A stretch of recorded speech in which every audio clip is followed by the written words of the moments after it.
Bueno, muy bien. Vamos a iniciar entonces con nuestro estudio del libro de Juan. Como decíamos recién, iniciamos con el capítulo número 8 del libro de Juan. Así es, ¿eh? Entonces comenzamos con este apasionante capítulo, la verdad que es hermoso. No sé si lo han Lo podido leía leer. y me sorprendía de lo lindo que es, cómo cambia la palabra cuando uno la lee con detenimiento. Cuando uno no la lee simplemente como leyéndola, sino metiéndose adentro de la historia, viéndola. ¿eh? Hoy vamos a ver en alguna parte la diferencia que hay de simplemente escuchar a ver, a meternos ahí adentro. Así que podamos hoy estar ahí adentro de esa historia, capturando cada una de las cosas que Dios nos quiere hablar a través de este capítulo número 8. Así que comenzamos leyendo Juan capítulo 8.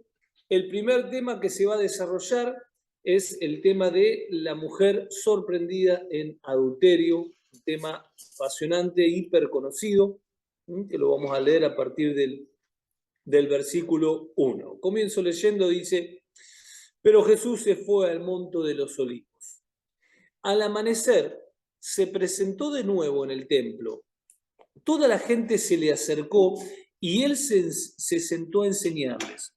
Entonces los maestros de la ley y los fariseos llevaron a una mujer sorprendida en adulterio y poniéndola en medio del grupo, dijeron a Jesús: Maestro, esta mujer se le ha sorprendido en el acto mismo de adulterio.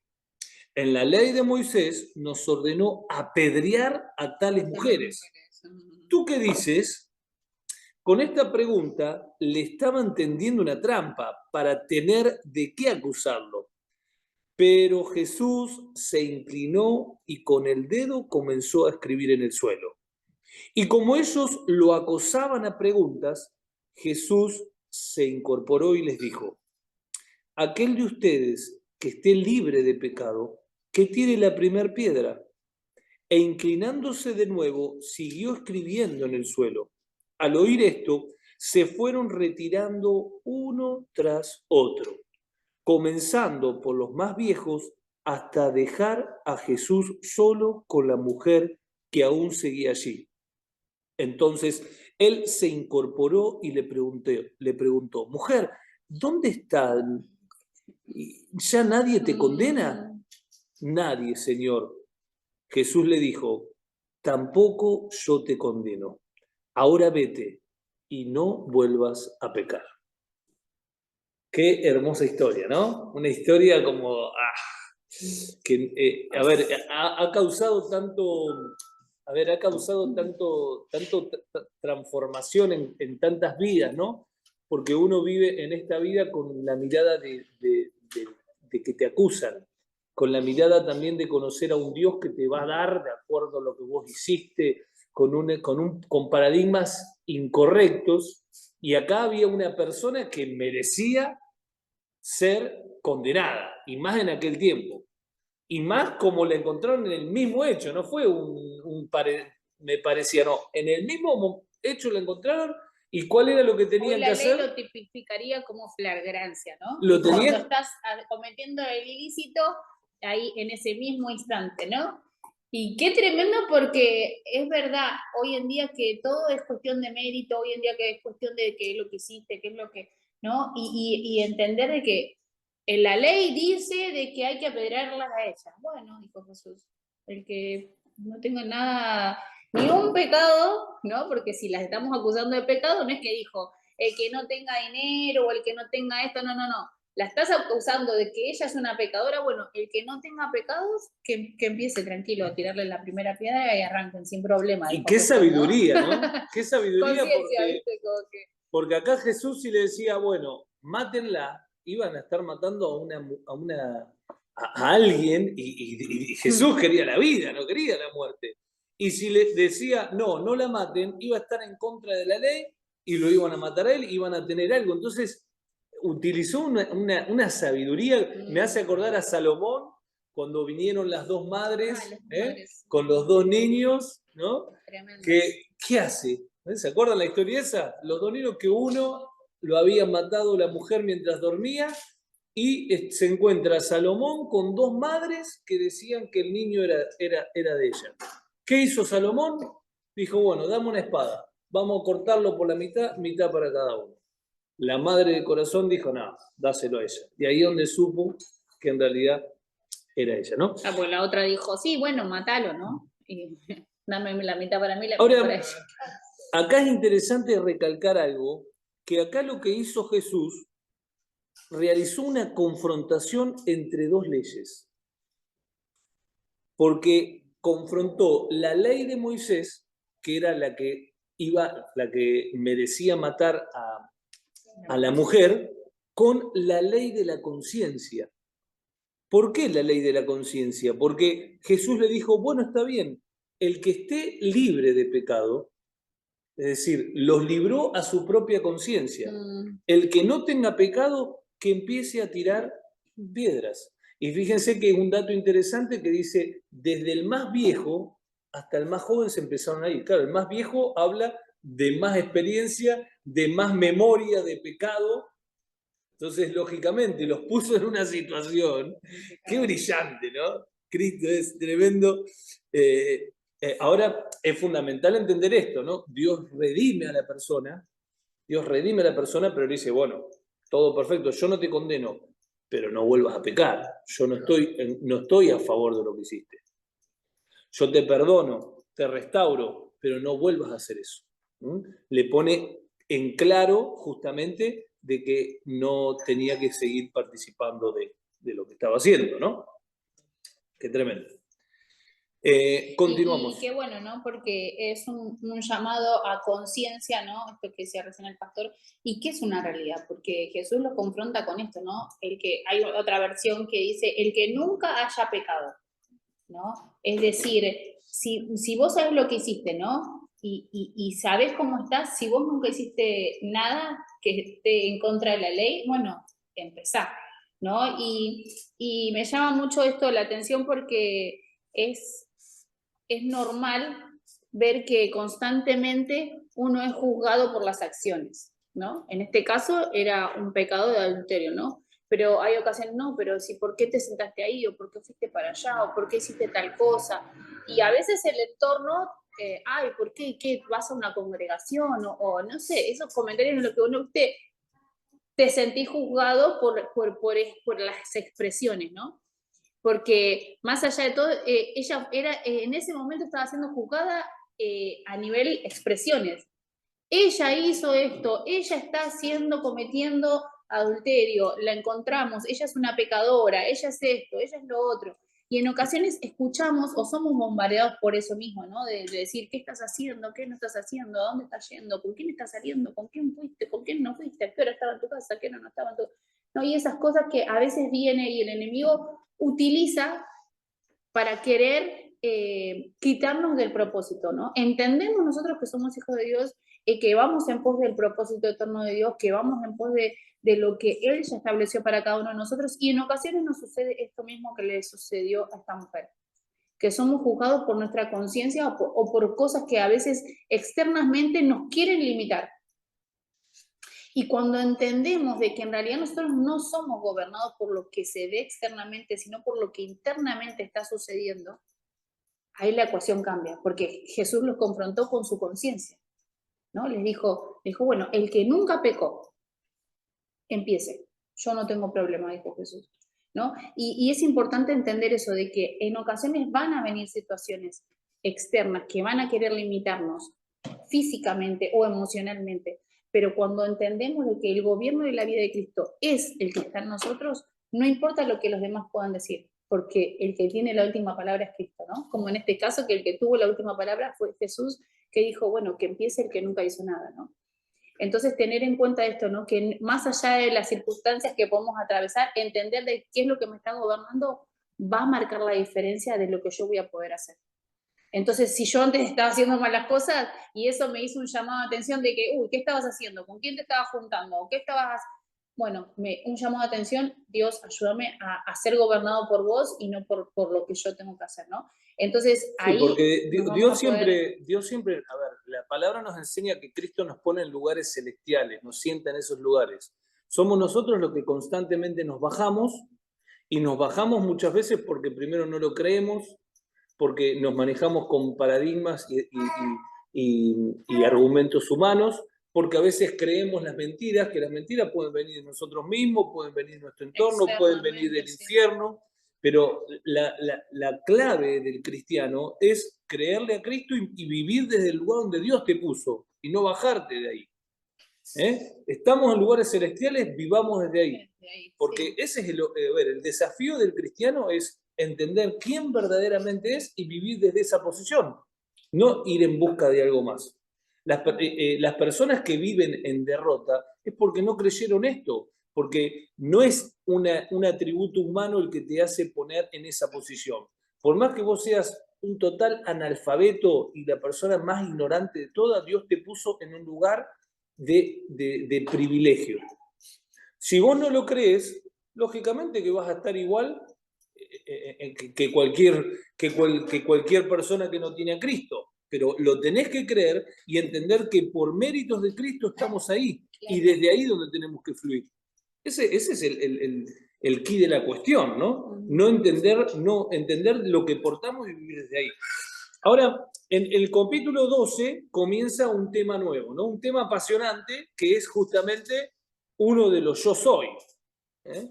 Recordemos que en la Biblia hay 7 yo soy en Juan, 7 yo soy, y acá habla de uno. El versículo 12 dice, una vez que Jesús se dirigió a la gente, dijo, una vez más Jesús se dirigió a la gente y dijo, yo soy la luz del mundo. El que me sigue no andará en oscuridad, sino que tendrá la luz de la vida. Y acá lo vamos a ir tocando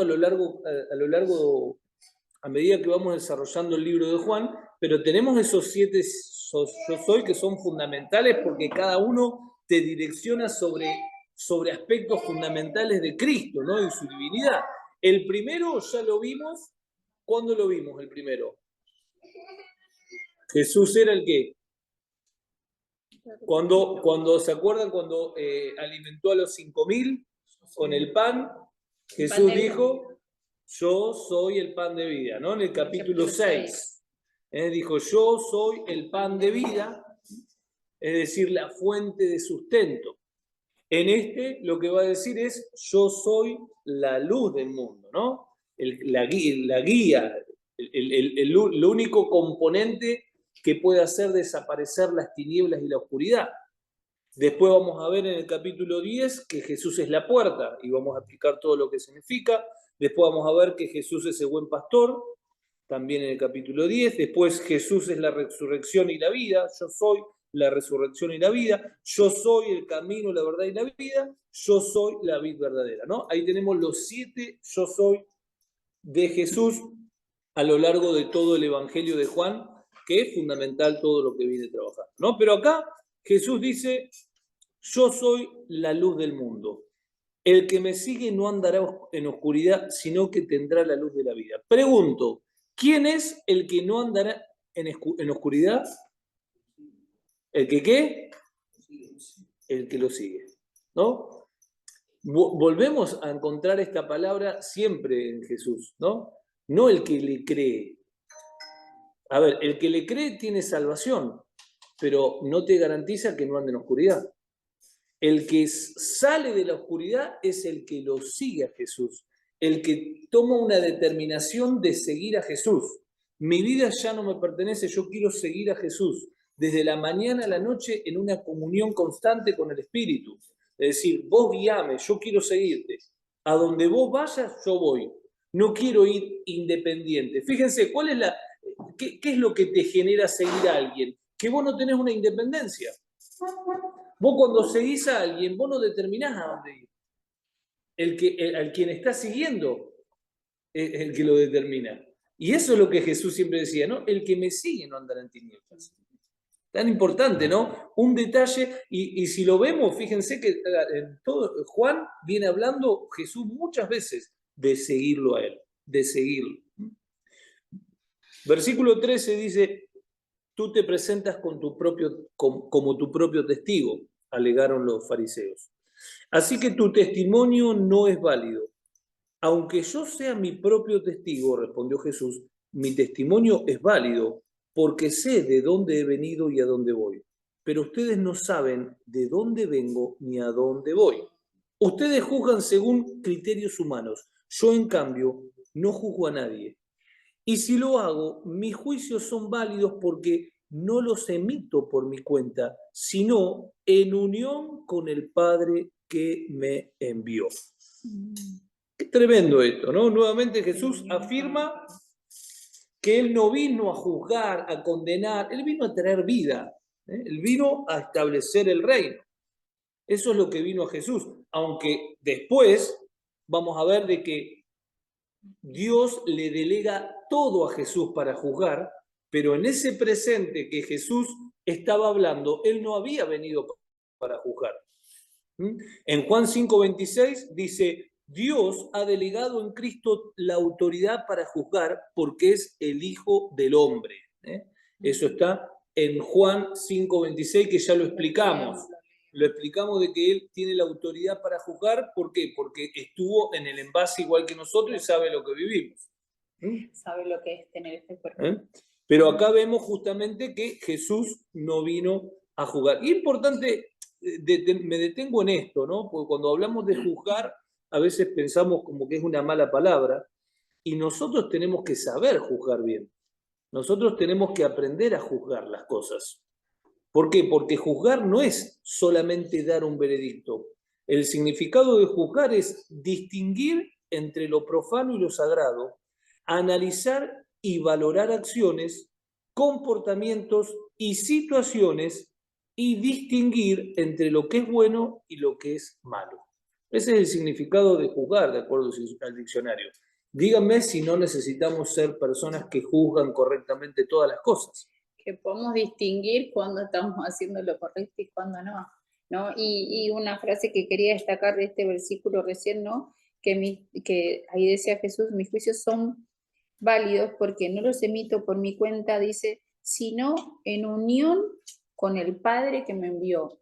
Esta unión, esta cosa que los hace uno, esta comunión, ¿no? Que es increíble y que es la que nosotros debemos cuidar, que es la que nosotros debemos procurar constantemente. Entender de que si voy a tratar de discernir o juzgar, ¿no? Que ahora justo la palabra que estábamos utilizando, ¿no? Que tiene que ver con esto de poder darse cuenta qué es lo que está bien y qué es lo que está mal, que no sea desde mi razón, sino que sea en unión con el Padre, ¿no? Jesús mismo lo dijo. Jesús, siendo Jesús, no decía, bueno, yo sé qué es lo que está bien y lo hago porque yo soy Jesús, ¿no? Él decía en unión con el Padre, esta unidad que no se rompe por nada.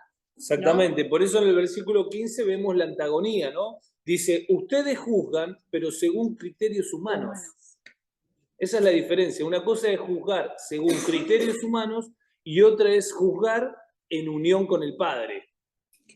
Vemos las dos maneras de juzgar. Estamos todo el tiempo juzgando entre lo que está bien y lo que está mal. Pero tenemos que entender desde dónde lo hacemos para realmente hacerlo conforme a la voluntad de Dios. Claro, porque en nuestra cotidianidad estamos constantemente, ¿no? Que si agarro esto, está bien, está mal. Hay cosas que no necesitan ese decir, bueno, Dios, dame la guía, ¿no? Si veo que estoy poniendo mal el cargador, voy a romper el teléfono, listo. O sea, ya es darme cuenta y ya está. Pero hay situaciones que requieren ese, ¿no? Término futbolístico, parar la pelota, pensar un minuto y decir, Dios, está bien lo que estoy haciendo. Me estoy conduciendo bien, me estoy conduciendo, no, estoy haciendo lo que vos querés que haga o no. Y hay ocasiones en las que debo tener ese minuto, ¿no? Porque es verdad, uno constantemente está juzgando cosas, constantemente está decidiendo qué está bien y qué no, y qué es lo que debe hacer y qué es lo que no. Pero hay cosas, hay situaciones específicas en nuestra vida que requieren de esto, ¿no? De esa unión con el Padre, es decir, Dios, guíame. ¿No? Esa dependencia total del Padre para poder hacer lo que Él quiere que hagamos. Aunque a veces vaya en contra de lo que me parecía a mí, ¿no? Porque ya lo pensé antes y yo dije, sí, es por acá, estoy segura. Y cuando me detuve, Dios me dijo que no, ¿no? Y a veces decís, pero me parece que es el mejor camino, es por aquí, pero sin embargo no. Y tiene que ser así. Por más que a mí me guste o a mi parecer sea lo que totalmente distinto, si es lo que Dios quiere, Dios siempre va a querer lo mejor para cada uno de nosotros. ¿Preguntas? ¿Comentarios? Aportes. José, sí, ¿cómo andan?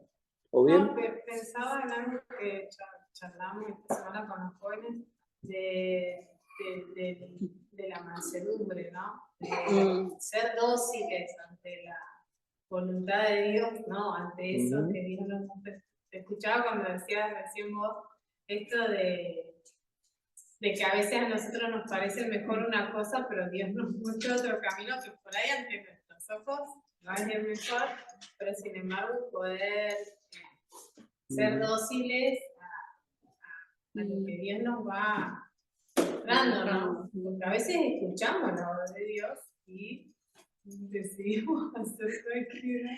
Entonces es importante eso, ¿no? Como que tener el corazón manso, dócil, a hacer la voluntad de Dios. Claro, estar dispuesto a eso, ¿no? Porque a veces decimos, no, Dios, dame la salida. Y en realidad Dios ya te la está dando, la tenés enfrente y no querés escucharlo. No querés verlo, no querés, no, mejor no. Y volvés a preguntarle como si fuera que Dios te va a responder otra cosa. Y en realidad Dios no te va a responder otra cosa, porque Él ya te lo dijo.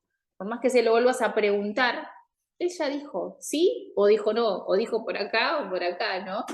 Entonces es importante esto, ¿no? Porque el que tiene doble ánimo o dos pareceres distintos somos nosotros, los seres humanos. Dios no tiene dobles, Él es así y es así, ¿no? Versículo 17. Dice, en la ley de ustedes está escrito, está hablando Jesús, en la ley de ustedes está escrito que el testimonio de dos personas es válido. Yo soy testigo de mí mismo y el Padre que me envió también da testimonio de mí. Esto también lo vimos, ¿se acuerdan? Sí. Ellos preguntaron, ¿dónde está tu Padre? Jesús respondió, ustedes no me conocen a mí ni a mi Padre. Si me conocieran, también conocerían a mi Padre. Estas palabras las dijo Jesús en el lugar donde se depositaban las ofrendas, mientras enseñaba en el templo. Pero nadie le echó mano porque aún no había llegado el tiempo. Qué bárbaro, ¿no? Termina la frase con esto que veníamos viendo el otro día, ¿no? El tema del tiempo, ¿no? Que Dios estipuló un tiempo para cada cosa y como, ¿recuerdan que hablamos de los hermanos de Jesús que le dijeron, anda, para que todos te vean? Y en realidad ni ellos creían en Jesús ni lo que hacía, ¿no? Pero Jesús dijo no porque no era el tiempo para estar en ese lugar, no era el momento, no era la ocasión, ¿no? Y acá sucede eso, ¿no? Que Jesús expresa algo, pero nadie hizo nada porque no había llegado su tiempo, dice el escritor, ¿no? Así es. Y que sin duda es así, Dios tiene todo calculado, ¿no? Nosotros somos los que a veces pensamos que Dios llega tarde porque no me contestó tal cosa o no está sucediendo de la manera esperada, y en realidad Él no llega tarde, Él tiene un tiempo y Él sabe todos los tiempos, ¿no? A veces nosotros nos desesperamos, ¿no? Tremendo. Versículo 21 dice, de nuevo Jesús les dijo, yo me voy y ustedes me buscarán, pero en su pecado morirán. A donde yo voy, ustedes no pueden ir. Comentaban, por tanto, los judíos, ¿acaso piensa suicidarse? ¿Será por eso que dice, a donde yo voy, ustedes no pueden ir? Ustedes son de aquí abajo, continuó Jesús. Yo soy de allá arriba. Ustedes son de este mundo. Yo no soy de este mundo. Por eso les he dicho que morirán en sus pecados. Pues, si no creen que yo soy el que afirmo de ser, en sus pecados morirán. ¿Quién eres tú?, le preguntaron. En primer lugar, ¿qué tengo que explicarles?, contestó Jesús. Son muchas las cosas que tengo que decir y juzgar de ustedes. Ven acá, nuevamente la palabra juzgar. Sí. Pero el que me envió es veraz, y lo que le he oído decir es lo mismo que le repito al mundo. Nuevamente, lo que le he oído decir al Padre es lo que él hablaba, ¿no? Ellos no entendieron que les hablaba de su Padre. Por eso Jesús añadió, cuando hayan levantado al Hijo del Hombre, sabrán ustedes que yo soy y que no hago nada por mi propia cuenta, sino que hablo conforme a lo que el Padre me ha enseñado. El que me envió está conmigo, no me ha dejado solo, porque siempre hago lo que le agrada. Mientras aún hablaba, muchos creyeron en él. Bueno, interesante, no sé si alguien quiere... Es un relato bastante confrontativo, como siempre. Recuerden que Jesús se paraba en el templo y hablaba ahí. Jesús no hablaba a escondidas, hablaba en los lugares donde tenía que hablar y es clave lo que les dice. A ver, ustedes morirán en su pecado. ¿Por qué? Porque, lógicamente, si Cristo no nos liberta, el pecado nos mata. Y parece algo, a nosotros nos parece algo como sabido, pero es algo tan tremendo, ¿no? Es decir, si ustedes no creen en mí, le decía Jesús, ustedes morirán en el pecado, porque no están creyendo en mí, ¿no? Que soy el que puede liberarlos del pecado, ¿no? Y en este ida y vuelta es que Jesús se enreda con estos fariseos que algunos creían y otros no. Como decía, como termina ese versículo 30, muchos creyeron en él. Ahora comienza un tema nuevo, que para mí es el más apasionante, el que más me gusta, a partir del versículo 31, que es donde Jesús habla de la verdadera libertad, ¿no? Donde Jesús habla de que Él justamente es el único que puede dar libertad al ser humano, ¿no? Comienza en el 31 y dice, Jesús se dirigió entonces a los judíos que habían creído en Él y les dijo, fíjense, ¿a quién se los dijo esto? A los que habían creído en Él.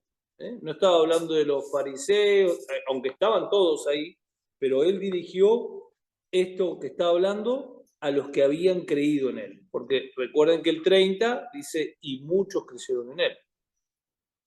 Ahora, fíjense lo que les dice. Si se mantienen fieles a mis palabras, serán realmente mis discípulos. Uno diría, fíjense, acá hay mucha riqueza. ¿Por qué? Porque les está hablando a los que creyeron en él. Si a los que creyeron en él les dice que tienen que permanecer fieles a la palabra para llegar a ser discípulos, significa que el creer en Cristo no te habilita el ser discípulo. Les estaba hablando a los que creyeron en él, pero que no eran discípulos. ¿No? ¿Están conmigo? Y para ser discípulos, ¿qué se necesitaba? Ser fieles a su palabra, ¿no?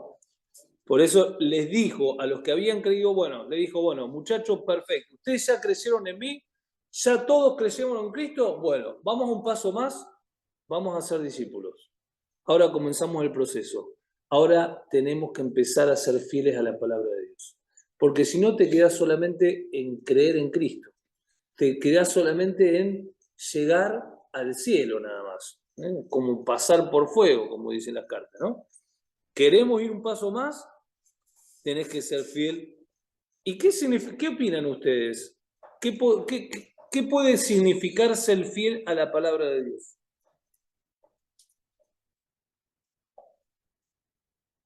Es cumplir con la palabra.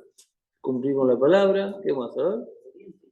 Obediente. Llevar una vida conforme a Jesús, necesitamos lo más que podamos. Ajá. Bien. ¿Qué más? ¿Alguno más? Como cierto y error. Como cierto y error.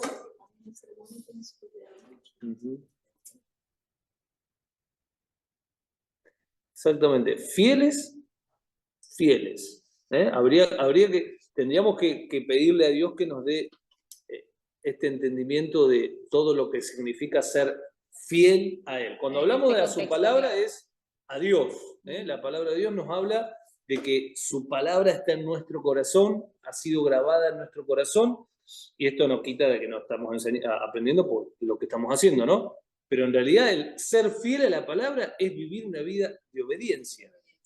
Es vivir una vida de obediencia al Espíritu, desde que me levanto hasta que me acuesto. Escuchar y obedecer. Exactamente. Eso es ser fiel a la palabra. Hay un proceso en el cristiano en el cual uno va de a poquito, claro, lógicamente yo le digo, bueno, ¿querés ser fiel, querés ser discípulo? Obedecerlo a Dios y listo, ya está. Claro, es cortita la oración esa, pero lleva toda una vida. Lleva un montón de cosas. Conlleva toda una vida, pues significa aprender a escuchar a Dios, significa tener una vida enfocada en Él, significa renunciar a un montón de cosas que no provienen de Dios, significa tener una vida que llega a ser disciplinada en búsqueda de del propósito de Dios y no en busca de nuestras ganancias, significan un montón de cosas, un montón de procesos, de etapas de desarrollo y de crecimiento para poder llegar ahí. Pero es hacia ahí donde tenemos que ir. Porque si no nos quedamos solamente en la puerta, es como siempre, como decimos siempre, tenemos un banquete adentro y nos quedamos en la puerta pensando que el banquete está ahí en la puerta. No, está en la puerta. El banquete está adentro. Y para poder entrar adentro, uno tiene que entender esta palabra. Por eso el 32 viene justamente concatenado con el 31, es decir, es la relación y la consecuencia del versículo 31, porque dice, y conocerán. ¿Qué significa el i? El i es justamente una continuación de lo que viene hablando. Y conocerán. El i es como por consecuencia, ¿no? Y es un conector. Un conector. Y conocerán la verdad, y la verdad los hará libres. Qué importante, porque la verdadera libertad que está diciendo Jesús es en realidad si permanecen en mi palabra. La manera en la que ustedes van a ser verdaderamente libres, ¿no? Porque si vemos, en realidad se divide en el versículo, ¿no? Pero en realidad es y. Entonces, para que yo sea verdaderamente libre, en realidad debo permanecer en su palabra, debo ser obediente a su palabra, ¿no? Y recién veíamos eso, ¿no? Que el ser fiel, el ser obediente a su palabra es ser obediente a lo que Él me va marcando, a medida que lo voy conociendo, ¿no? Como el ejemplo que dábamos recién, ¿no? Sí, escuchamos que Dios nos marca tal cosa, pero bueno, no, después, ¿no? Y en realidad eso te ata, te esclaviza. ¿Por qué? Porque no estás siendo obediente, no estás adquiriendo esa libertad que Jesús te dice, la podés tener esa libertad si sos obediente a lo que voy ordenándote, lo que voy diciéndote, lo que voy marcándote, ¿no? Por eso es fundamental este versículo que muchas veces se sacó de contexto por no entender las reglas de la hermenéutica y decir, bueno, vos estás en Cristo, estás conociendo la verdad y la verdad te hace libre, ¿no? Es como que lo sacás de contexto. No, el que cree en Cristo ni conoce la verdad ni la verdad lo hace libre. Para llegar a ser libre verdaderamente tenés que comenzar del versículo 31. Es decir, fíjense los distintos procesos. Miren del 31. Jesús se dirigió a los que habían creído en Él. Primer punto, los que habían creído en Él. Y les dijo, si se mantienen fieles a mis palabras, punto número 2, fidelidad, obediencia, serán verdaderamente discípulos. Bueno, ahí es como que te sentó en la silla y decís, bueno, ahora sos mi alumno, ahora ya sos mi discípulo. Ahora, ahí es donde comienza la etapa número 3 de conocer la verdad. Y de ahí vas a la cuarta etapa, que es vivir en libertad. Porque conocerás la verdad y la verdad te hará libre. ¿Ven el proceso que hay acá? Que es fundamental, porque cuando vos no conocés este proceso, vos pensás que ahí, por eso vemos a veces tantos hermanos que viven en esclavitud, porque llegaron a la puerta, porque llegaron solamente al principio. Por eso no podemos no crecer. Por eso Gálatas lo dice, y lo hemos dicho un montón de veces, el esclavo que el heredero, el esclavo y el heredero que es menor de edad es lo mismo. En nada difiere un esclavo si es menor de edad, aunque es dueño de todo. Sí, sí. No, pensaba, nada que se me vino esta imagen ahora. Había visto un video de un cantante muy famoso y una persona que va en un auto cantando desaforadamente y no sabía que estaba ahí el cantante, pero pensaba en esto de la puerta, ¿no? O sea, que Dios no quiere fanáticos, Dios quiere hijos, ¿no? O sea, no está buscando gente que lo aplauda y que está ahí afuera gritándole, sino que quiere sentarse a la mesa con nosotros. Y qué groso, qué impactante, porque a veces no nos damos cuenta y no se trata de eso, de un fanatismo, claro, sino de la vida de él en nosotros, de compartir tiempo, de disfrutar, de crecer, no es solamente eso, ¿no? claro, bueno, pero en ese contexto de fundamental, quedarte- ese fanático es el que no lo conoce a Dios, el que Claro. está de afuera y De que la fiesta. va. Porque uno puede ser exteriormente fanático y uno puede ser internamente una persona que lo ama a Dios. Y hay un fanatismo interno, pero por conocer al amado y por querer estar con él. Y hay otro que vos estás de afuera, como decir, no, justamente, ¿no? Es interesante la ilustración. Claro, y qué tremendo esto porque no, en realidad entonces la verdadera libertad la vamos a conocer cuando permanecemos en Él, no cuando simplemente sabemos de la existencia de Jesús, ¿no? Y ahí en Romanos, nos vamos un cachito a Romanos 15, Romanos 6, digo, versículo 15, dice, entonces, ¿qué? Vamos a pecar porque ya no estamos bajo la ley, dice. Sino que estamos bajo la gracia. Dice, de ninguna manera. ¿Acaso ustedes no saben que cuando se entregan a alguien para obedecerlos, son esclavos de aquel a quien obedecen? ¿Están escuchando? Estamos hablando de que el discípulo era el que conocía, el que permanecía y el que realmente encontraba la libertad cuando empezaba a obedecer, ¿no? Entonces dice, ¿acaso ustedes no saben que cuando se entregan a alguien para obedecerlo, son esclavos de aquel a quien obedecen? Claro que lo son, ya sea del pecado que lo lleva a la muerte o la obediencia que lleva a la justicia. Nuevamente esta palabra justicia, ¿no? Dice, pero la gracia de Dios, pero gracias a Dios que aunque antes eran esclavos del pecado, ya han sido sometidos el corazón a la enseñanza que les fue transmitida, ¿no? Esto del poder no solamente quedarme afuera, ver, sino empezar a indagar, empezar a conocer, ¿no? Esta enseñanza. En efecto, habiendo sido liberados del pecado, ahora ustedes son esclavos, pero de la justicia, ¿no? Y hasta acá nomás, igual de todo el capítulo habla, continúa re lindo, ¿no? Pero quería hacer un pequeño énfasis en esto, ¿no? La importancia del poder entender que el permanecer en la palabra, el permanecer en Cristo, el poder encontrarme yo en el centro de su voluntad, siendo Él el que gobierna mi vida, ya no hay lugar para el pecado, ¿no? Porque no es que, bueno, como inicia este capítulo de Romanos, bueno, entonces si estamos en la gracia, entonces peco, total, no estoy bajo la ley, ahora la ley no me condena, ¿no? Pero no, lo que yo estoy obedeciendo, a eso me estoy atando. ¿Yo soy esclavo de la justicia de Cristo o soy esclavo del pecado? ¿No? Porque en realidad cuando no estoy permaneciendo en él, estoy siendo esclavo Porque del no pecado. existe el independiente.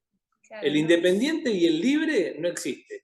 Es un movimiento No se sabe. ilusorio. A ver, no existe. Porque aquel que no obedece a algo está obedeciendo de una manera directa o indirecta a otra cosa. Siempre estás a algo. Entonces uno elige qué quiere obedecer o no. Porque aparte cuando uno le dice que sí a algo, le está diciendo que no a otra cosa. Si vos le decís que sí a esta cosa, le decís que no a la otra, es así. No es que no existe el intermedio, ¿no? Exactamente. Claro. Cuando dice ahí que uno lo decide, es muy diferente a una esclavitud que te obliga, o capaz que uno a veces es preso de su propio deseo. Entonces, una cosa es la esclavitud por lo contrario, otra es muy diferente y uno decida. Claro, voluntariamente. Claro. Y la misma después vida en Cristo te va llevando por ese camino que te va dando cuenta de lo que está bien, lo que está mal. Exactamente. Claro. Exactamente. Es así. Por eso Pablo decía, soy esclavo de Cristo. Claro, por eso es y la libertad del pecado y la esclavitud de la justicia. En ningún momento Jesús se lo dijo. Jesús lo que hizo se le apareció y lo reconoció. Claro, porque viste que acá él mismo decía, ¿no? Que el viernes vamos a ver eso. ¿Vieron todo el videito, no? El viernes vamos a ver esto, lo que acabo de decir, cuando Pablo Ah, se le apareció Cristo. sí, no, entendiendo esto de que cuando uno es esclavo del pecado, es de la muerte. O sea, el pecado te trae muerte. En cambio, ser esclavo de la justicia es tener la vida de Cristo en vos, es poder discernir al momento, no es por acá, sí, es por acá, ¿no? Porque se trata de eso, del poder transitar en Cristo en libertad. Versículo 33 dice, nosotros, acá le contestan los fariseos, dice, nosotros somos descendientes de Abraham, le contestaron, y nunca hemos sido esclavos de nadie. ¿Cómo puedes decir que seremos liberados? Les aseguro que todo el que peca es esclavo del pecado, afirmó Jesús. ¿Y quién peca? ¿Quién peca? ¿Qué opinan ustedes? ¿Quién es el pecador?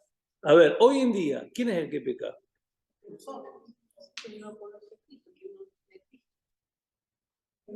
Y aún conociendo a Cristo igual. En cierta medida, uno más que Que nace la voluntad de Dios, en realidad. En realidad En todos. realidad todos. Todo. La diferencia es que los pecados nuestros no son contados porque, a ver, nosotros, aclaro esto que es importante. Dice Romanos 3:23 que todos pecaron y todos están destituidos de la gloria de Dios. A ver, una cosa es el pecado natural, la naturaleza pecaminosa, que Dios nos perdonó de esa naturaleza, de ese ADN, de esa fábrica de pecados. Otra cosa son los pecados constantes. En los pecados constantes todos pecamos. A ver, dice, aquel que sabe hacer lo bueno y no lo hace, les contamos como pecado. Entonces, todos pecamos. Ahora, en esos pecados, nosotros como cristianos tenemos la posibilidad de que esos pecados sean perdonados por Cristo. ¿Cuáles? Todos los que son arrepentidos. ¿Por qué? Porque tenemos el Espíritu Santo que nos da convencimiento para poder arrepentirnos y que el pecado no tenga una consecuencia. Porque nosotros como hijos de Dios, si vos haces algo y el Espíritu te lo muestra y vos no te arrepentís, vas a tener la consecuencia de ese pecado, lógicamente. Ahora, la diferencia con la otra persona es que uno que no tiene a Cristo, todos los pecados le cuentan en contra. Y todos esos pecados los llevan a una condenación, los llevan a poder estar lejos de Dios. Por eso dice que morirán en sus pecados. Y ustedes son esclavos del pecado. Por eso les aseguro que todo el que peca es esclavo del pecado. Entonces, el que peca se esclaviza del pecado, pero como nosotros pecamos y ese pecado es remitido, es perdonado por Dios, nosotros no somos esclavos del pecado, sino de Cristo. Claro, por eso acá Jesús explica esto de como que el pecado es una forma de esclavitud, ¿no? Y que la única manera de poder ser libre de eso es a través de Cristo, ¿no? Esa libertad la podemos adquirir solo a través de Él. Por eso es necesario entender de que somos todos pecadores, ¿no? Y como recién leímos ahí en Romanos, ¿no? Somos todos pecadores y todos estamos destituidos. Ahora, cuando viene Cristo a gobernar mi vida, ya no soy esclavo de ese pecado, pero solamente cuando viene Cristo a gobernar mi vida, ¿no? Primera de Pedro 2:24 dice, Jesús mismo cargó nuestros pecados sobre su cuerpo en la cruz, para que nosotros podamos estar muertos al pecado y vivir para lo que es recto. Y vivir para lo que es recto. Hay un para qué. No es que, bueno, no, somos perdonados, no. Dios nos perdonó, llevó todos los pecados sobre la cruz para que nosotros podamos vivir para lo que es recto, para lo que es agradable de Dios y para que podamos mostrar a Dios, a ese Dios invisible a través de nuestras vidas, siendo cartas leídas. Versículo 35. Si alguno tiene un comentario o una pregunta, levante la mano y seguimos hablando, ¿no? Yo sigo. Versículo 35 dice, ahora bien, el esclavo no se queda para siempre en la familia, pero el hijo sí se queda en ella para siempre. Así que si el hijo los libera, serán ustedes verdaderamente libres. Y acá quiero detenerme. Otro versículo siempre. Quiero detenerme porque acá hay tela para cortar. Voy a leer de vuelta los dos versículos porque pareciera como que no tiene relación y como que no se entiende. Porque dice, ahora bien, el esclavo no se queda para siempre en la familia, pero el hijo sí se queda en ella, es decir, en la familia para siempre. Así que si el hijo los libera, serán ustedes verdaderamente libres. Sí, exactamente. Así que si el Hijo con mayúscula, es decir, Jesucristo, los libera, serán ustedes verdaderamente libres, ¿no? Ahora, acá Jesús nos muestra la diferencia entre una libertad transitoria y una libertad verdadera y permanente. Vuelvo a decir, acá donde Dios a través de su palabra nos muestra una libertad transitoria y una libertad verdadera y permanente.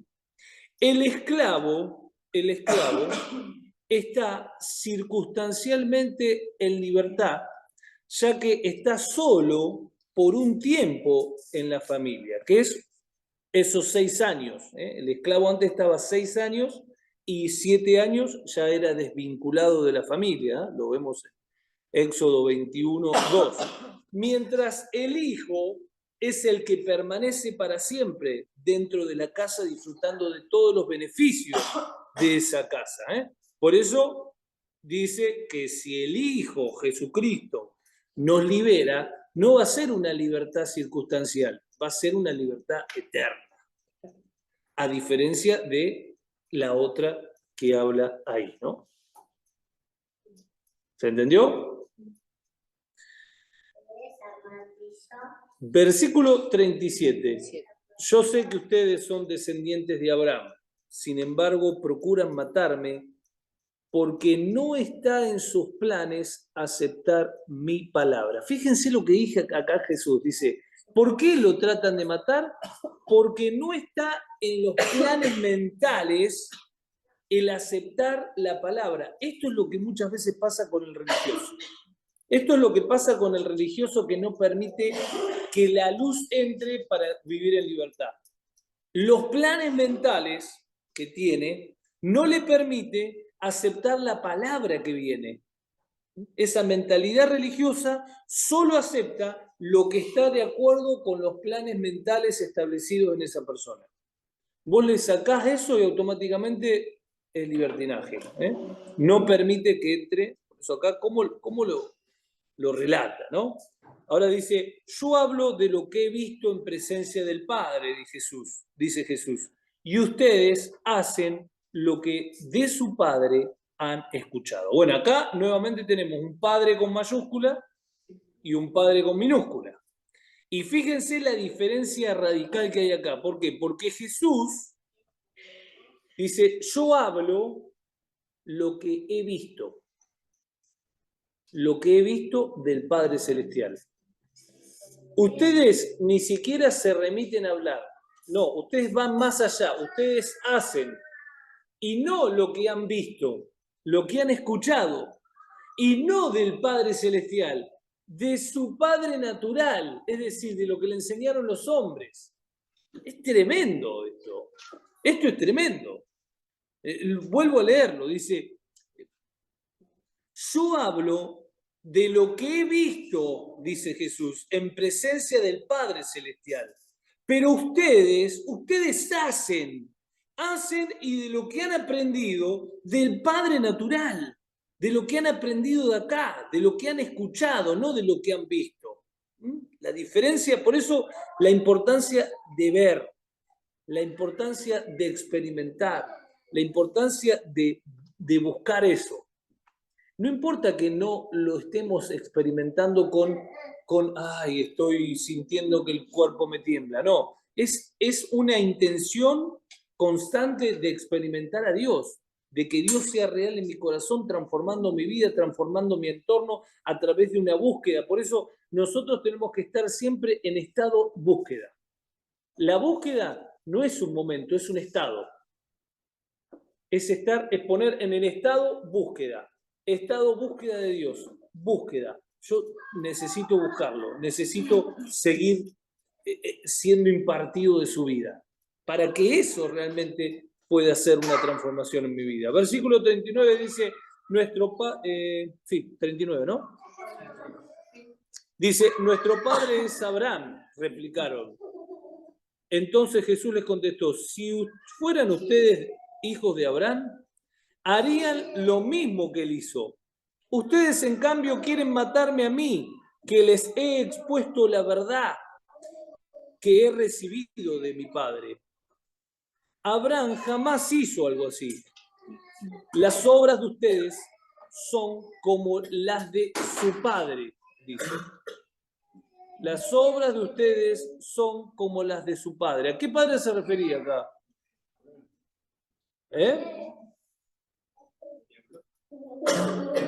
Más adelante lo voy a decir, sí. Bien ahí. Acertó José. Bien, las obras de ustedes son como las de su padre. Nosotros no somos hijos ilegítimos, le reclamaron. Un solo padre tenemos y es Dios mismo. Qué bárbaro, ¿no? Porque nuestro padre es Abraham, ¿no? Todos le dijeron a Jesús. Nuestro padre es Abraham. Y ellos no podían entender ni comprender la verdadera identidad del ser un hijo de Abraham, ¿no? Porque en realidad Abraham, cuando hablamos de la descendencia de Abraham, no es solo una cuestión de linaje físico, ¿no? Es una cuestión de fe y de obediencia a Dios.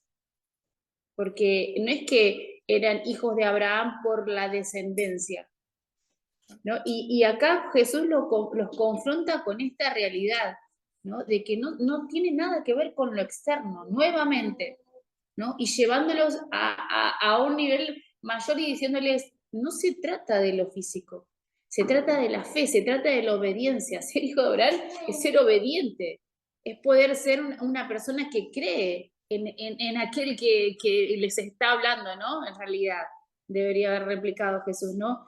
Pero ellos no podían verlo, ¿no? Ellos creían que la identidad tenía que ver con ser pertenecientes a la físicamente, ¿no? Pero ahora, claro, por eso le dicen, un solo padre tenemos y es Dios mismo. Versículo 42 dijo Jesús, si Dios fuera su padre, contestó Jesús, ustedes me amarían porque yo he venido de Dios y aquí me tienen. No he venido por mi propia cuenta, sino que Él me envió. ¿Por qué no entienden mi modo de hablar? ¿Por qué no pueden aceptar mi palabra? Ustedes son de su padre, el diablo. Ese es el padre que hablaba. Cuyos deseos quieren cumplir. Desde el principio, el diablo, ha sido un asesino y no se mantiene en la verdad, porque no hay verdad en él. Cuando miente, expresa su propia naturaleza porque es mentiroso. Es el padre de mentira. Y acá vamos a detenernos nuevamente, exactamente, porque ¿no? acá hay muchos principios fundamentales, ¿no?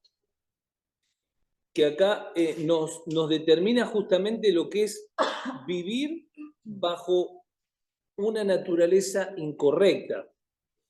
Acá nos habla y nos dice, ¿no? Justamente, ustedes son de su padre el diablo, cuyos deseos quieren cumplir, los deseos del padre. Aunque ellos naturalmente decían, fíjense, ¿qué decía de la boca de ellos? Decían, nuestro padre es Dios, el único Dios. Sin embargo, el argumento que esgrimían ellos era ese, pero la realidad es que estaban sirviendo al diablo mismo.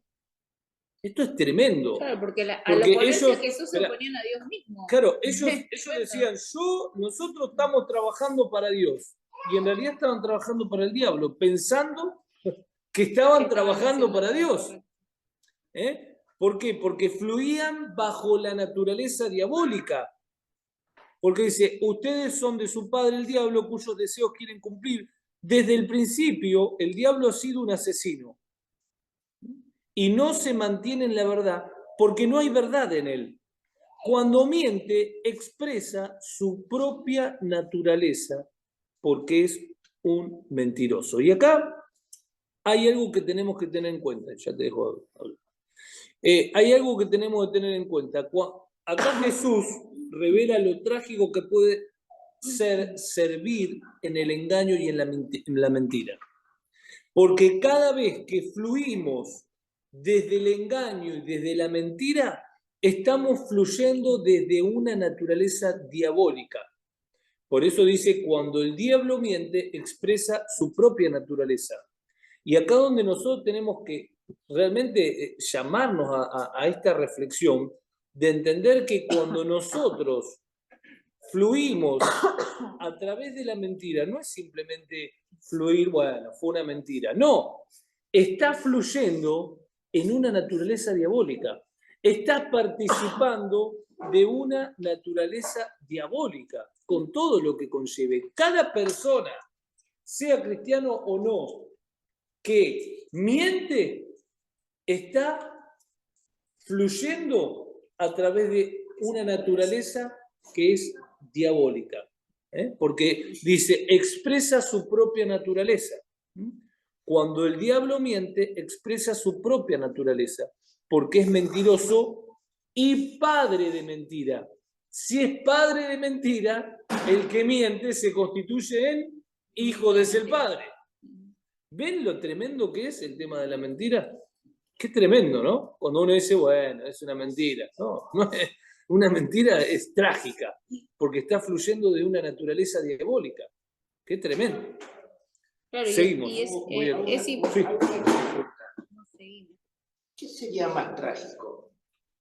¿Que uno pueda mentir o creerle una mentira al diablo? ¿Cómo? Porque yo me puedo arrepentir de una mentira. Ahora, creerle una mentira al diablo es... Sí, sin duda. Yo creo que es más trágico eso. O sea, a ver, es más trágico esgrimir una mentira como verdad que mentir. Porque acá el texto, o sea, ¿por qué me paré acá, no es cierto? Sí, sé por dónde va. Sí. Porque no es solamente que nosotros podamos expresar una mentira o una mentirita ya blanquita con gris, ¿cierto? Es una mentira igual. El problema es cuando nosotros le creemos al diablo el susurro que viene a nuestra mente, y ese susurro le creemos de tal manera que no podemos ver la grandeza de Cristo. O sea, supongamos, un ejemplo, hace años atrás, en una X situación, ¡pum!, de repente vino algo en mi mente, y yo, qué pedazo de esto, qué pedazo de tornado. Y empecé ahí, y me quedé con eso. Y me quedé con eso todo el día. Y todo el día mi mente estuvo maquinando eso, nada más. X situación que yo había hecho, ¿no es cierto? Y claro, pasó, y después volvía de vuelta a esa mentira cada tanto venía. Y eso me quitaba la gana de todo aquello, listo, punto. O sea, estaba, como quien dice, destruido, destrozado. Hasta que viene un poco de luz a mi vida y puedo ver que eso ya lo había perdonado. Que lo había perdonado Cristo. Y no solamente eso, no solamente lo había perdonado, sino que también que recordaba que en una oportunidad, unas charlas que teníamos con el pastor Hugo en su tiempo, en su momento, él estaba bien, ¿no es cierto? Yo lo había expuesto, lo había sacado a la luz, ¿no es cierto? El enemigo vino a hacerlo recordar. Hacérmelo recordar. Y yo en ese momento no podía ver el perdón de Cristo. ¿Y eso qué me mantenía? Me mantenía triste, me mantenía cabizbajo, me veía hecho una basura, me juzgaba, me condenaba y no podía ver la sangre de Cristo, no podía ver la obra que Cristo había hecho en mi vida, que yo estaba totalmente perdonado. Por eso es... Bueno, pero por eso hablamos de que la estrategia diabólica es sacarte del lugar donde Dios te puso. Y vos te salís desde ese lugar por una mentira. Inclusive en este contexto, fíjate que le habla a los fariseos que vivían una mentira porque decían, no, nuestro Padre es Dios. Sin embargo, estaban trabajando para el diablo, porque decían, no, ustedes están haciendo las obras del diablo. ¿Qué estaban haciendo ellos? Viviendo en una mentira. Por eso cuando vos abrazás una mentira como si fuera verdad, solamente Dios te puede sacar de ahí si hay, como decía, un corazón humilde, humillado, porque si no, vivís todo el tiempo ahí. que pensaba que qué loco de llegar a la mentira cuando estábamos hablando de juzgar, ¿no? O sea, de poder juzgar lo que viene y lo que no viene de Dios, ¿no? Para poder llegar a reconocer que hay una mentira. ¿De dónde empieza? Inclusive, la mujer dice, nadie, Señor. O sea, mi propia conciencia, mi pasado, nadie me juzga. Pablo dice mucho más luz, ¿no? Déjenme ir pero Pablo decía, una cosa hago, olvido lo que quedó atrás y prosigo a la meta. O sea, si vemos el comportamiento de Pablo le daba línea a los cristianos, maltrataba de hacer lo que quería. Pero, sin embargo, él tuvo que decir, tomó una decisión, esto lo tengo que olvidar porque si no, no puedo continuar. Porque esa es justamente lo que hace el enemigo, es tratar de sacarlo de la posición que Dios nos dio, la posición primero de hijos. Y hijos amados. Ese es el tema, ¿no? Que a veces somos quitados de nuestra posición de hijos cuando somos desviados en eso de las mentiras, ¿no? Y yo pensaba en esto, ¿no? Porque en realidad ellos no es que se estaban oponiendo intelectualmente a lo que Jesús estaba diciendo. Era espiritualmente a lo que estaba estableciendo Jesús en ese momento, ¿no? Y qué loco, porque ellos eran movidos y no querían ser movidos desde su conocimiento.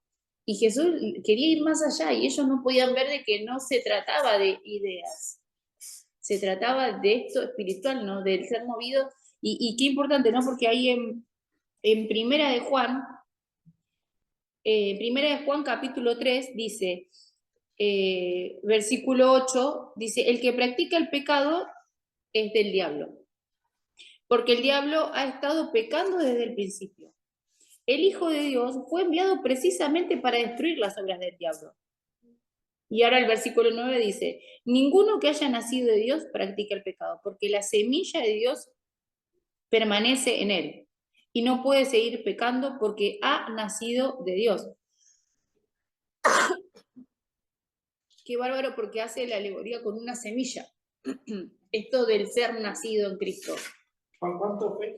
Primera de Juan, capítulo 3, versículo 8 y 9. Primera de Juan. Yo tengo una pregunta. Sí. Vivir en religiosidad, era vivir en una mentira. Vivir en religiosidad, sí. Sí. Lógicamente, una mentira no voluntaria, ¿no?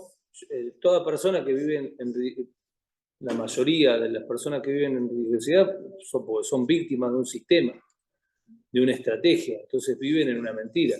Pero es involuntario porque en realidad vos no sabes que te están impartiendo eso. Vos estás queriendo ver a Cristo y te imparten estructuras, que es distinto, exactamente, ¿no? Es vivir desde ese lugar. ¿Por qué? Porque no estás viviendo en la vida, ¿no?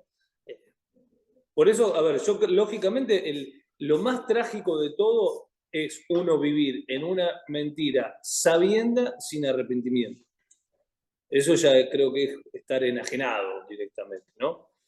Porque, bueno, todos podemos mentir, pero nos arrepentimos porque el Espíritu Santo tarde o temprano te lo va a mostrar, y todos podemos vivir involuntariamente en una mentira, pero volvemos a lo que dijimos el miércoles pasado. El que esté dispuesto a hacer mi voluntad conocerá si la doctrina es de Dios, es decir, conocerá. Si hay una disposición correcta del corazón, por más que vos vivas en una religiosidad tremenda, Dios te lo va a terminar mostrando. Lo que te exime de eso es la dureza del corazón, no el error en el cual vos podés estar. Seguimos. Y el versículo 10, de ahí de Primera de Juan, que estábamos leyendo, dice, y así distinguimos entre los hijos de Dios y los hijos del diablo. El que no practica la justicia no es hijo de Dios, y tampoco lo es el que no ama a su hermano, ¿no? Lo lleva a la cotidianidad, ¿no? Esto del discernir entre lo que es ser gobernado por la naturaleza del enemigo, que es la mentira, y ser gobernado por la naturaleza de Cristo, que es vivir, impartir justicia, ¿no? Y eso nos dará esto, el poder ver, el poder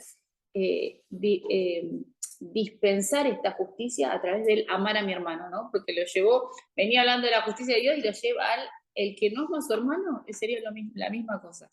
Es decir, no es que hay algo tremendo, que no amas a tu hermano, ahí tampoco estás demostrando la naturaleza de Cristo, ¿no? Bien. Y sigue diciendo, y sin embargo a mí, que les digo la verdad, no me creen, dijo Jesús, ¿no? 45. Ustedes creen, claro, 45, ustedes creen la mentira y yo que les estoy diciendo la verdad no me creen. ¿Quién de ustedes me puede probar que soy culpable de pecado? Si digo la verdad, ¿por qué no me creen? El que es de Dios escucha lo que Dios dice. Y fíjense acá lo que dijo. El que es de Dios escucha lo que Dios dice, pero ustedes no escuchan porque no son de Dios. Y acá esto es muy profundo. ¿Por qué? Porque acá lo que está diciendo es, ustedes están cerrados a escuchar lo que Dios tiene que hacer porque ustedes ya determinaron no ser parte de los hijos de Dios. A ver, un hijo de Dios, o mejor dicho, los que son de Dios no son solo los que en el presente son de Dios, sino aquellos que han de creer en Dios. Lo que voy es esto, nosotros podemos estar acá hablando en un trabajo, en una escuela, y vos estás hablando acá a personas, y acá hay personas que por ahí no son cristianas, pero son de Dios. ¿Por qué? Porque no son cristianas en el presente, pero se van a convertir dentro de un año o 2 años, porque recordemos que para Dios no existe el tiempo, existe para nosotros. Entonces son personas que son de Dios, aunque en el presente no son de Dios, y hay personas que nunca van a ser de Dios, porque por más que pase el tiempo, ya determinaron ellas cerrarse completamente a las cosas de Dios. Y esas son las personas que después nos terminan confrontando. Esas son las personas por las cuales nosotros padecemos persecución. Porque todo hijo de Dios padece persecución. Y esto lo estuvimos viendo el lunes justo. Y toda persona que no padece persecución es porque no se ha manifestado como hijo de Dios. Porque siempre va a haber alguien en el cual te va a terminar queriendo perjudicar de alguna u otra manera porque vos sos luz. Y la noche lo que quiere es que no aparezca la luz. Por eso también es fundamental replantearnos esto, de decir, ¿cómo estoy llevando mi vida? ¿Yo soy de esas personas que queda bien con todo el mundo para no confrontarme con nadie? Guarda con eso, porque si yo soy de esa clase de cristianos que no quiere entrar en confrontación con nadie, que no tiene persecución, pero porque no se juega con nada, guarda con eso.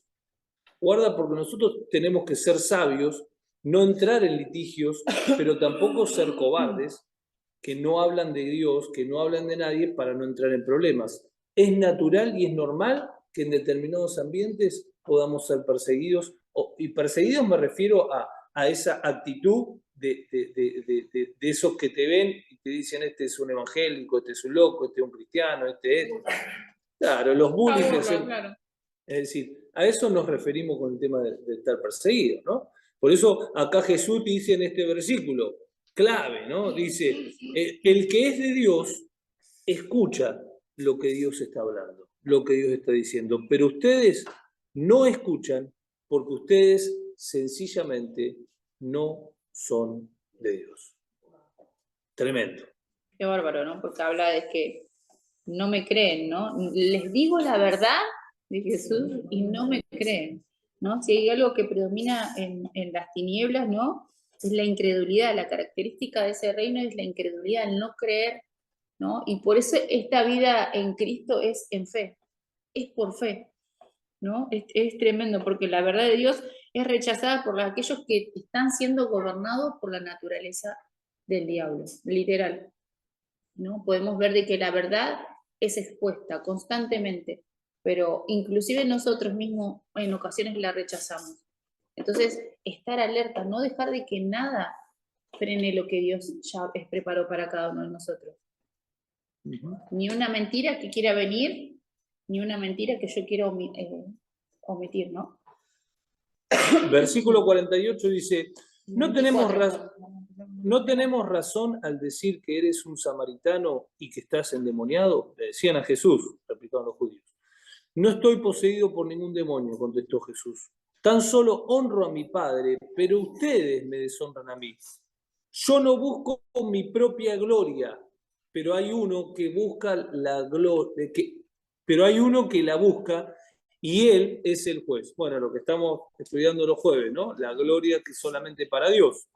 Versículo 51 dice, les aseguro que el que cumple mi palabra nunca morirá. Ahora estamos convencidos de que estás endemoniado, exclamaron los judíos. Abraham murió y también los profetas, pero tú sales diciendo que si alguno guarda tu palabra nunca morirá. ¿Acaso eres mayor que nuestro padre Abraham, el cual murió y también murieron los profetas? ¿Quién te crees que eres? Si yo me glorifico a mí mismo, le respondió Jesús, mi gloria no significa nada. Pero quien me glorifica es mi Padre, el que ustedes dicen que es su Dios, aunque en realidad no lo conocen. Yo, en cambio, sí lo conozco. Si dijera que no lo conozco, sería tan mentiroso como ustedes, pero lo conozco y cumplo su palabra. Abraham, el padre de ustedes, se regocijó al pensar que vería mi vida y lo vio, anoten eso, y lo vio y se alegró. Ni a los 50 años llegás, dijeron los judíos, y has visto a Abraham. Jesús afirmó, les aseguro que antes de que Abraham naciera, yo soy. Entonces los judíos tomaron piedras para arrojárselas, pero Jesús se escondió y salió inadvertido del templo. ¡Qué defensa! Me van a aplaudir. Qué tremendo, ¿no? La exposición de la palabra, la exposición de la palabra de Cristo en ese momento, todo lo que decía, ¿no? Cómo esa claridad y lógicamente cómo a ellos les explotaba la cabeza, porque querían entender con una mente natural lo que estaba viendo, pero claro, ellos no entendían que estaban hablando con Dios. Ellos estaban hablando con Dios, por eso decía, yo soy antes que Abraham. Eso, a ver, pónganse en ese lugar. Es un flash, es tremendo, ¿no? Y Jesús le decía, Abraham logró verme, logró ver la promesa. Logró ver la promesa y se alegró en esto, ¿no? Esto nos remite justamente a Hebreos 11:13, que dice, todas esas personas murieron aún creyendo lo que Dios les había prometido. Y aunque no recibieron lo prometido, lo vieron desde lejos y lo aceptaron con gusto, coincidieron en que eran extranjeros y nómades en este mundo, ¿no? Toda esa persona habla de los valientes de la fe, ¿no? Abraham y toda la lista que viene. Hasta acá concluimos con el capítulo número 8 del libro de Juan.